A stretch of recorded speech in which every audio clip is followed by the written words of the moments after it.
Dans le reste de l'actualité, une audience accordée à une délégation de la Banque africaine de développement par le Premier ministre.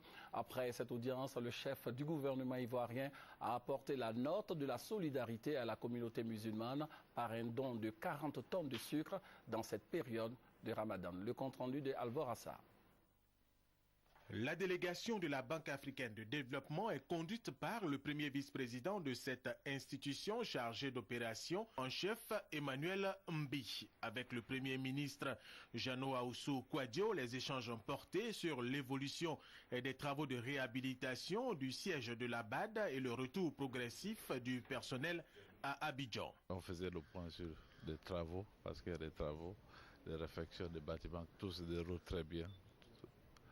Donc nous avons remercié le Premier ministre pour tout l'appui que le gouvernement donne et toute l'assistance que le gouvernement donne pour assurer un retour aux données de la BAD. Emmanuel Mbi rappelle par ailleurs que le processus de redéploiement de la Banque africaine de développement en Côte d'Ivoire prendra fin dans un délai maximum de 3 ans. Après la primature, au nom du Premier ministre Jano Ahoussou Kouadio, ses conseillers sont allés offrir 40 tonnes de sucre à la communauté musulmane de Côte d'Ivoire.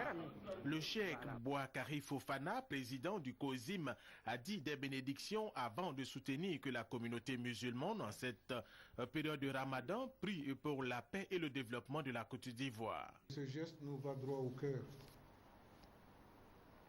et que le don est fait plutôt à Dieu, c'est à Dieu de le récompenser. Que Dieu protège la Côte d'Ivoire, que Dieu aide le président de la République à mieux conduire le navire ivoire vers de bons ports et qu'il fasse que le cœur des Ivoiriens soit purifié de tous les sentiments vilains ou des vilains sentiments qui peuvent animer certains d'entre nous pour déstabiliser ce pays. Fasse Dieu que ce pays retrouve sa paix, sa sérénité et sa sécurité, et que les filles de ce pays se retrouvent comme il avait été par le passé, et que la Côte d'Ivoire puisse prendre son élan vers son développement durable, tant recherché et tant souhaité par tout le monde. Après ce don de sucre à la communauté musulmane, le Premier ministre, selon ses conseillers, fera les jours à venir des dons à des associations et aux journalistes musulmans de Côte d'Ivoire pour les soutenir en cette période de Ramadan.